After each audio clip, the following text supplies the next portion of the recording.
बिस्मिल्लाहिर्रहमानिर्रहीम। Human rights media network की तरफ से मैं नदीम अहमद जमाल एडवोकेट।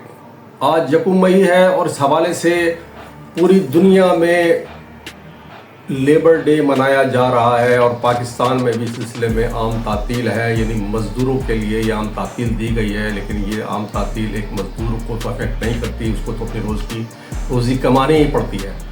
लेकिन बहरहाल हमने यहाँ पर इस प्रोग्राम का मकसद सिर्फ ये है कि हम चाहते हैं कि पाकिस्तान में मज़दूरों के हकूक़ क्या हैं, सरकार ने उनकी कम से कम कितनी तनख्वाह रखी है और उनकी मज़ीद फलाही इदारे उनके लिए कौन से काम कर रहे हैं जहां वो क्या एडवांटेजेस ले सकते हैं। लेबर डे के मौके पर आज हम मज़दूरों को उनके हकूक़ की आगाही और उनकी हुकूमत ने कम से कम तनख्वाह कितनी मुकर्रर की है, उसके अलावा जहां वो काम कर रहे हैं क्या उनके आजिर ने सीसी में उनकी रजिस्ट्रेशन करवाई है या नहीं के हवाले से ये अहम प्रोग्राम पेश कर रहे हैं। सबसे पहले तो ये बताएं कि हुकूमत ने 2024-25 के बजट में मजदूर की कम से कम तनख्वाह 37,000 रुपये मुकर्रर की है और इसकी पाबंदी और तामील कराना इस लेबर डिपार्टमेंट के हवाले है। लेकिन अफसोस की बात यह है कि ये सरकारी डिपार्टमेंट स्टेटों से अपना माहाना भत्ता लेकर और सब ओके की रिपोर्ट कर देता है।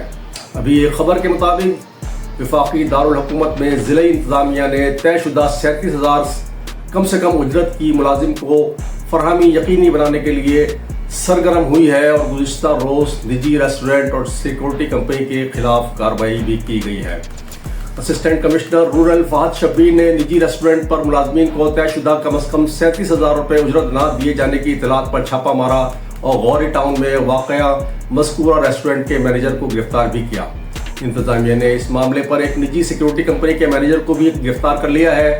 ये कार्रवाई ब्लू एरिया में की गई जहां गार्ड्स को मुकर्ररा 37,000 रुपये से कम तनख्वाह दी जा रही थी। डिप्टी कमिश्नर ने तमाम असिस्टेंट कमिश्नर्स को हिदायत की है कि वो वफाकी हुकूमत की कम से कम 37,000 रुपये उजरत देने के हुक्म पर अमल दरामद को यकीनी बनाने के लिए इक़दाम करें और कार्रवाइयाँ जारी रखें। यानी कभी कभी मुँह का जायका बदलने के लिए हमारी इंतज़ामिया इस हवाले से मुतारिक हो जाती है, वरना सरकारी इदारों में कानून पर अमल दरामद कराना को नितारा ही है। इस प्रोग्राम का दूसरा मौजू ये था कि हर वर्कर की सीसी में रजिस्ट्रेशन कराना लाजमी है। इस हवाले से पहले आपको बताएं कि सीसी है क्या। सीसी यानी Sindh employees social security institution इसका पूरा नाम है। ये वो इदारा है जो मजदूरों को इलाज, मेडिकल सहूलियात और दीगर फलाही खिदमत फराहम करता है।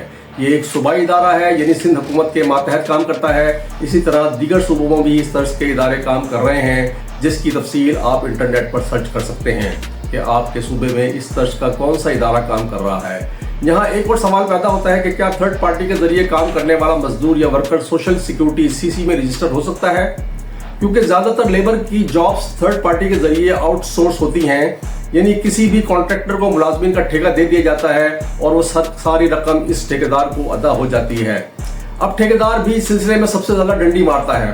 वो हुकूमत की तरफ से मुकर्रर करदा शरह में कम से कम अदायगी करता है। इसलिए मजदूरों को चाहिए कि वो अपने इलाके के लेबर डिपार्टमेंट में इस कम शरह की शिकायत करें। यहाँ बात हो रही थी क्या किसी थर्ड पार्टी यानी कॉन्ट्रैक्टर आउटसोर्स मुलाजमतों में क्या मजदूर का सोशल सिक्योरिटी सीसी में रजिस्टर्ड होना मुमकिन है, तो इसका जवाब भी हाँ में है। ये आजिर कॉन्ट्रैक्टर की कानूनी जिम्मेदारी है। अगर कोई कॉन्ट्रैक्टर थर्ड पार्टी किसी इदारे या फैक्ट्री को वर्कर्स फराहम करता है और ये वर्कर्स मुस्तकिल या रोज़ाना बुनियाद पर काम कर रहे हैं, तो कॉन्ट्रैक्टर को इन वर्कर्स को सीसी में रजिस्टर करवाना लाजमी है। इस रजिस्ट्रेशन के लिए कॉन्ट्रैक्टर सीसी को सोशल सिक्योरिटी कंट्रीब्यूशन अदा करता है।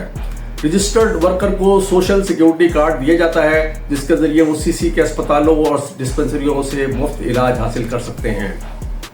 अब एक पॉइंट यह है कि कंपनी की मुश्तरका जिम्मेदारी, अगर कॉन्ट्रैक्टर यह फरीजा पूरा नहीं करता तो जिस कंपनी या फैक्ट्री में मजदूर काम कर रहा है वो भी जिम्मेदार समझी जाती है और सीसी इससे भी कानूनी कार्रवाई कर सकती है। कैसे पता चले कि आप रजिस्टर्ड हैं या नहीं? आप अपने सोशल सिक्योरिटी कार्ड या CNIC नंबर के जरिए करीबी सीसी ऑफिस में तस्दीक कर सकते हैं। अगर आपका कार्ड नहीं बना तो आप अपने आजर यानी कॉन्ट्रैक्टर या फैक्ट्री से रजिस्ट्रेशन का मुतालबा कर सकते हैं।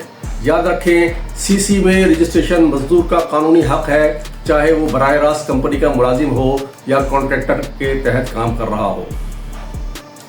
थर्ड पार्टी मजदूर अपने कॉन्ट्रैक्टर या कंपनी को ये दरख्वास्त दे सकता है ताकि उसे SESSI Sindh employ social security इदारे में रजिस्टर्ड किया जाए। इस दरख्वास्त का मतन क्या होगा वो भी हम आपको बता देते हैं। सबसे पहले आप ऊपर लिखेंगे बखिदमत मोहतरम मैनेजर ऑब्लिक सुपरवाइजर, नीचे लिखेंगे कंपनी या कॉन्ट्रैक्टर का नाम, उसके बाद लिखेंगे तारीख, फिर इसका मौजू डालेंगे सोशल सिक्योरिटी सीसी में रजिस्ट्रेशन की दरख्वास्त, फिर लिखेंगे मोहतरम जनाब मैं, यानी आप अपना पूरा नाम लिखेंगे, आपके इदारे कॉन्ट्रैक्टर के ज़रिए जो भी कंपनी है या कॉन्ट्रैक्टर है उसका नाम लिखेंगे और उसमें अपना ओहदा लिखेंगे और फिर लिखेंगे कि मैं गुज़िश्ता इतने अरसे से यहाँ काम कर रहा हूँ। मैं गुजारिश करना चाहता हूँ कि मुझे अब तक Sindh employ social security institution यानी सीसी में रजिस्टर्ड नहीं किया गया, जिसकी वजह से मुझे इलाज मुआवजे और दीगर सहूलियात से महरूम रखा गया है। पाकिस्तान के लेबर कवानीन के मुताबिक हर मुस्तकिल या मुसलसल काम करने वाले मजदूर को सीसी में रजिस्टर करना आजिर की कानूनी जिम्मेदारी है। लिहाजा गुजारिश है कि मुझे जल्द अज जल्द सीसी में रजिस्टर किया जाए और सोशल सिक्योरिटी कार्ड जारी करवाया जाए ताकि मैं अपने और अपने ख़ानदान के लिए बुनियादी तिब्बी सहूलतें हासिल कर सकूं। आपकी मेहरबानी होगी, शुक्रिया, मुखलिस। उसके बाद आप अपना नाम लिखेंगे, CNIC नंबर डालेंगे, अपना मोबाइल नंबर डालेंगे और जहां पर आप काम करते हैं उस कंपनी का नाम डालेंगे। ह्यूमन राइट्स मीडिया नेटवर्क असल में मजदूर समेत उन तमाम शहरियों को, पाकिस्तानियों को उनके हकूक़ की आगाही के हवाले से ये प्रोग्राम करता रहता है। आज यकम मई के हवाले से मज़दूरों का जो दिन है, ये प्रोग्राम उनके लिए हमारी तरफ से तोहफ़ा है। इंशाअल्लाह अगले किसी प्रोग्राम में फिर मिलते हैं और फिर किसी हकूक़ को आपके सामने पेश करेंगे। शुक्रिया।